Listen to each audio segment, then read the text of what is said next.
பொதுவாக ரோமர்கள் தானே அந்த நாட்கள் எல்லா தேசத்தையும் பிடித்திருந்தார்கள். ஒரு ரோமர்கள் பல தேசத்துங்களை போய் என்ன பண்ணுவாங்களா, முக்கியமான நபர்களை போர் செய்து அவர்களை சிறைப்படுத்தி கொண்டு வருவார்கள். தன் தேசத்துக்கு கொண்டு வந்து அந்த குறிப்பிட்ட நபரோடு கூட இந்த ராணுவ வீரனும் அந்த ராணுவ வீரனும் போர் செய்வார்கள்.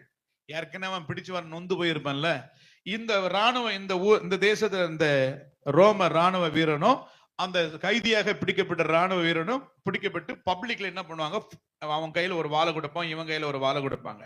ரெண்டு பேரும் போர் செய்வாங்க, சாகர வரையும் போர் செய்வாங்க. ஏன்னா ஏற்கனவே டேமேஜா இருக்கிறான் பிடிச்சுன்னு வந்த போது.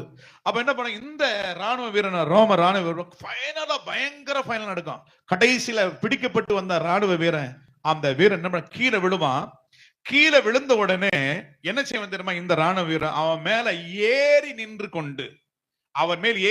கொண்டு பட்டயத்தை எடுத்துக்கொண்டு இப்படி வானத்துக்கு நேரா காட்டி எல்லாம் முடிந்தது என்று சொல்லி அவன் தலையை வெட்டுவான்.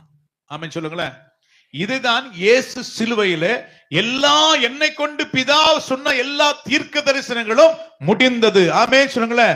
அதிலே விசேஷித்தமான தீர்க்க தரிசனம் தான், அவர் உன் தலையை நசுக்குவார். எல்லாம் முடிந்தது என்று சொல்லி இயேசு பிசாசுடைய தலையை நசுக்கினார். மரணத்துக்கு அதிகாரி இருக்கிற ஆமென், அந்த அதிகாரியை தம்முடைய மரணத்தினாலே ஜெயித்து எல்லாம் முடிந்தது என்று சொல்லி ஆல் finished என்று சொல்லி முடித்தார். சாத்தானுடைய தலை நசுக்கப்பட்டது. அல்லேலூயா சொல்லுவோமா? அல்லேலூயா. இதுல ஒரு சத்தியம் இருக்கு. என்னன்னா, இது அந்த வான மன்னருக்கு பொல்லாத ஆவிகளுக்கு இது தெரியாதான். நம்முடைய அதிபதியை சிலுவையில் அறைந்திருக்க மாட்டார்கள் ஒரு வசனம் வரும். அவர்கள் தெரிந்திருந்தால் நம்முடைய ஆண்டவராகிய இயேசு கிறிஸ்து சிலுவையில் அறைந்திருக்க மாட்டார்கள் அப்படின்னு வசனம் இருக்கு. அப்படி அந்த ஆவிகளுக்கு மறைக்கப்பட்டிருக்கு. அவனா இயேசு கொன்னுட்டா எல்லாம் முடிஞ்சிச்சுன்னு. ஆனா இயேசு கொன்ன பிறகுதான் இவன் கொல்லப்படுறான். ஆளில இயேசு கொல்றதுக்கு வரல, இவனை கொல்றதுக்கு தான் வந்தார். ஆமென் சொல்லுங்களேன். எல்லாம் முடிந்தது. ஆமென் சொல்லுங்களேன். இதைத்தான் தாவீதும் இதை செய்கிறான். நீங்க பாருங்க, வேதத்தில் வாசிக்கிறோம். 1 சாமுவேல் 17ஆம் அதிகாரம் 51வது வசனத்தை வாசிப்போம். சீக்கிரம் வாசிங்க, நேரம் முடியல. 1 சாமுவேல் 17:51. 1 சாமுவேல் 17:50. ஆகையால் தாவீது பெலிஸ்தன் அண்டையில் ஓடி, தாவீது அடிச்சான் பாருங்க ஒரு கல்லு, இது கர்த்தர் அடிச்ச கல்லு, விழுந்துட்டான் பாருங்களா. விழுந்துட்டு ஒண்ணு நம்ம என்ன பண்ணிருப்போம் சொல்லுங்க, நம்ம என்ன பண்ண, விழுந்துட்டான்ல, எப்பா சீக்கிரம் போய் அவன் தலையை வெட்டிடணும், அப்படிதான் வெட்டுவோம், அப்படிதானே செய்வோம். ஒரு வீரன் அப்படி செய்ய மாட்டான். என்ன செய்யணுமா, மேல போய் நிக்கிறான் பாத்தீங்களா. ஆமென் சொல்லுங்களேன். யார் மேல நிக்கிறான்? கோலியாத்தின் மேலே ஓடி அவன் மேல் நின்று அவன் பட்டயத்தை எடுத்து, இதுதான் செய்வாங்க. இதுதான் இயேசு செஞ்ச சிலுவையில. ஆமென் சொல்லுங்களேன். இப்ப தாவீது என்ன சொல்றாரு, அவன் மேல் ஏறி நின்று அவன் பட்டயத்தை எடுத்து அதை அதன் உரையில், இப்ப அந்த பட்டயத்தை எடுத்து என்ன சொல்லுவான் தெரியுமா, வானத்துக்கு நேரா இப்படி காட்டுவான். எல்லாம் முடிந்தது என்று சொல்லி தலையை ஒரே வெட்டாக வெட்டுவான். ஆமென் சொல்லுங்களேன். ஹல்லேலூயா.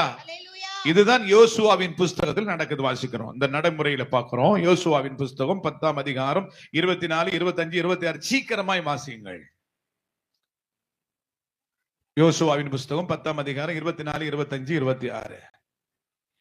அவர்களை யோசுவாவின் இடத்திற்கு கொண்டு வந்தபோது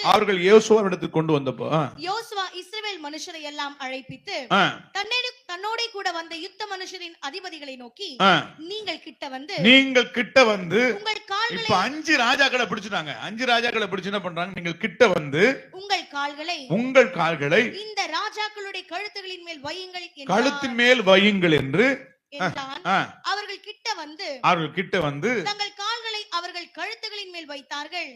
அப்பொழுது யோசுவா அவர்களை நோக்கி, நீங்கள் பயப்படாமலும் கலங்காமலும் பலத்து திடமனதாயிருங்கள். நீங்கள் யுத்தம் பண்ணும் உங்கள் சத்துருக்களுக்கெல்லாம் கர்த்தர் இப்படியே செய்வார் என்று தலையை வெட்டினார்கள்.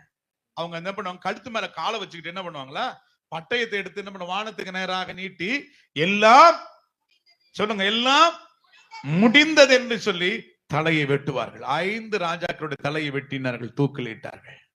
அதே போலதான் ஆண்டவராகிய இயேசு கிறிஸ்து எல்லாம் முடிந்தது என்று சொல்லி, ஆமென் சொல்லுங்களேன், அவர்தான் பட்டயம். யார் அந்த பட்டயம்? அவர்தான் இயேசுதான் பட்டயம். ஆமென் சொல்லுங்களேன். இருபுறமும் கருக்குள்ள பட்டயம். ஆமென் சொல்லுங்களேன்.